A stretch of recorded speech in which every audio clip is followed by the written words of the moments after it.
네, 안녕하세요. 내부자들입니다. 오늘의 주제는 저희가 펜로스 증후군으로 선택을 했습니다. 최근에 저희 리치님 한 분께서 펜로스 증후군에 대해서 다뤄달라는 연락을 주셨는데 진짜 마침 이에 대한 책이 나와서 이 책의 저자이신 수의사 선생님을 모시고 펜로스 증후군에 대해서 이야기를 해보려고 합니다. 안녕하세요. 이번에 반려동물과 이별한 사람을 위한 책을 내게 된 글 쓰는 수의사 이학범이라고 합니다. 네, 이학범 선생님과는 전에 한번 뵌 적이 있었는데 그때 책을 쓰신다고 얘기를 들었었는데 시간이 진짜 빠르네요. 오늘 책이 나와서. 네, 책이 되게 예뻐요. 네, 오동훈 선생님이 또 예쁜 책 좋아하는데 너무 예뻐요. 제 책을 보자마자 집어가려고 하더라고요. 네, 근데 표지를 보면은 앞에 이제 고양이, 이건 되게 사심이 들어간 표지 아닌가요? 제가 알기로는 고양이를 기르는 걸로 알고 있는데 강아지 기르는 사람이 더 많지 않나요? 강아지 기르는 사람이 훨씬 많은데 출판사에서 이렇게 만드셨거든요. 저도 이 의도를 잘 모르겠습니다. 근데 뭐 나온 거 보니까 괜찮은 것 같아요. 이쇠는 강아지로. 그렇게 한번 제가 부탁을 드려봐야겠는데요. 오늘 저희 구독하시는 분들께서 이거 책 살만하겠는데 싶은 생각이 들도록 열심히 하겠습니다. 안녕하세요. 뇌부자들 너무 재밌게 보고 있는 애청자입니다. 다름이 아니라 펜로스 증후군에 대해서 다뤄주실 수 있을까 해서 메일 드립니다. 저는 현재 반려동물 앵무새를 키우고 있습니다. 키우기 시작했을 때는 앵무새를 호텔링 보내는 할머니께서 앵무새를 맡기며 우셨다는 얘기를 듣고 어차피 다시 데려올 건데 왜 울까 싶고 그 마음이 전혀 이해되지 않았어요. 그런데 이젠 너무 정이 들어서일까요? 제가 이 녀석들을 며칠만 호텔링 보내도 마음이 아프고 눈물이 납니다. 반려동물과 잠시만 떨어져도 걱정이 되고 눈물이 나는데 만약에 이 녀석들을 잃게 되면 얼마나 충격이 클지 벌써부터 겁이 납니다. 기사를 읽다 보니 부산에서 어떤 분이 반려동물을 잃고 자살했다는 얘기도 있더라고요. 뿐만 아니라 같은 반려동물 모임이나 주변을 보면 키우는 분들이 다들 자식이나 형제, 부모보다도 어쩌면 더 반려동물에 대한 애정이 크고 그만큼 상실감과 죄책감이 크다는 분들을 자주 보게 됩니다. 펜로스 증후군을 어떻게 하면 잘 견뎌낼 수 있을까요? 사실 펜로스 증후군이라는 단어 자체에 생소하신 분들이 있을 것 같은데요. 선생님께서 설명을 좀 해주시면.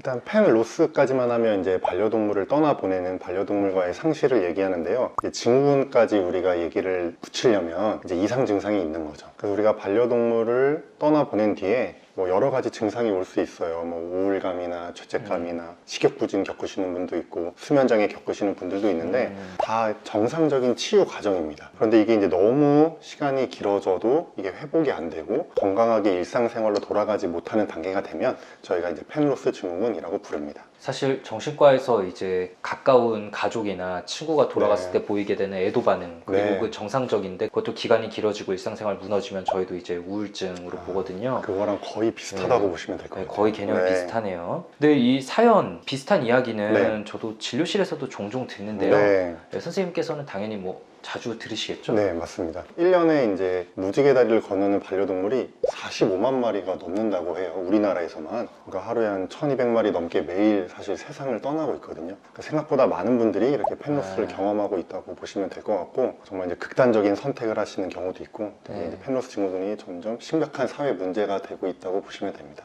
아무래도 반려동물이 사람보다 그 명이 또 짧고 이러니까 아무래도 더 많은 거겠죠? 맞습니다. 아무리 이제 수의학이 발달하고 반려동물도 수명이 늘었다 하더라도 개고양이 기준으로 15년, 20년이면 떠나잖아요.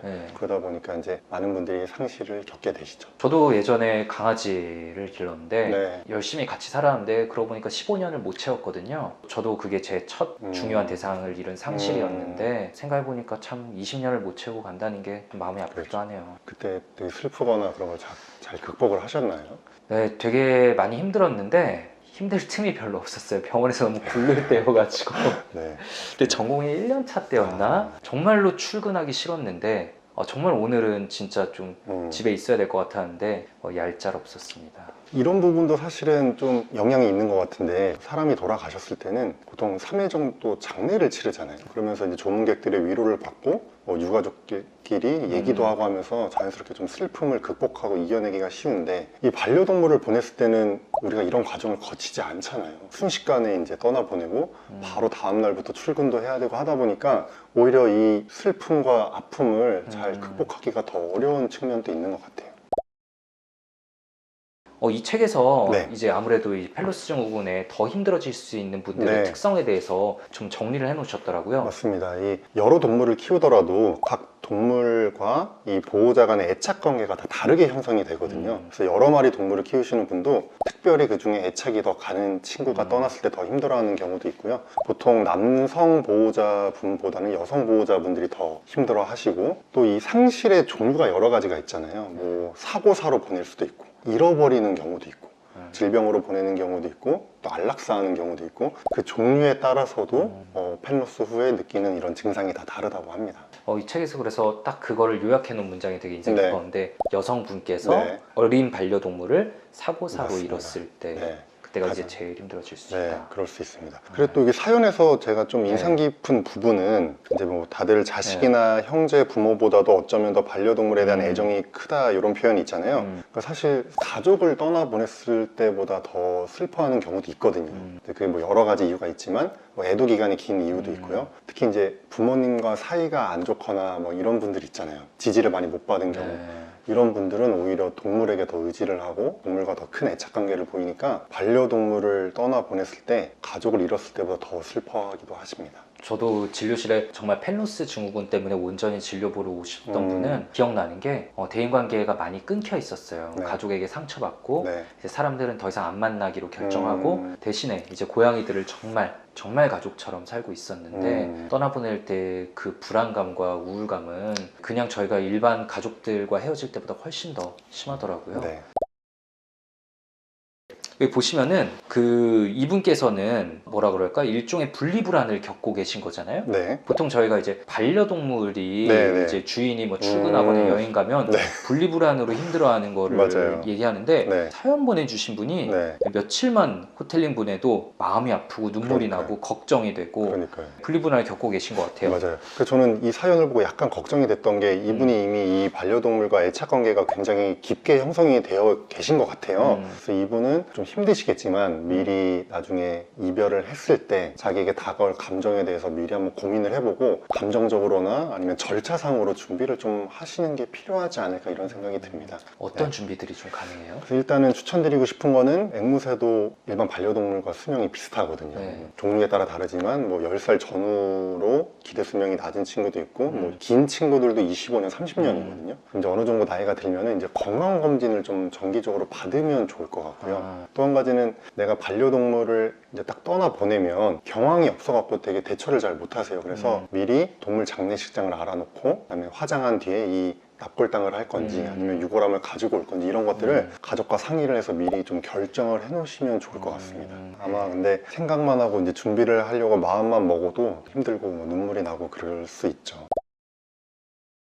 근데 지금 저희가 계속 애착에 대해서 자연스럽게 얘기하고 있는데 이 책 챕터 중에 저는 반려동물과의 애착 관계는 생각보다 깊습니다 네. 라는 부분이 굉장히 인상 깊었어요. 맞습니다. 예전에는 정말 우리가 뭐 애완동물이라고 하고 그냥 먹다 남은 짬밥이나 주고 뭐 집이나 지키고 이런 정도로 동물을 대했다면은 지금은 정말 가족처럼 동물을 키우시잖아요. 근데 가족의 한 구성원으로 키우기 때문에 친한 친구를 잃거나 아니면 자녀를 잃은 것만큼 슬퍼하는 경우들이 많거든요. 그리고 이런 경향이 점점 이제 심해지는 것 같아요. 그러니까 더 이상 이제 반려동물이 죽었다고 뭐 저렇게 슬퍼할 일이야? 나는 또 뭐 부모라도 죽은 줄 알았네? 이런 식으로 바라보시는 이제 문화도 좀 없어져야 될 것 같습니다. 그 단순히 같이 산다고 그렇게 네. 그냥 그렇게 친해질 수 있는 건 아니잖아요. 네, 맞습니다. 이렇게 애착 관계가 생기게 되는 그 힘은 어디서 오는 거라고 생각하세요? 제가 봤을 때는 우리 반려동물이 이 무조건적으로 보호자를 사랑해 주잖아요.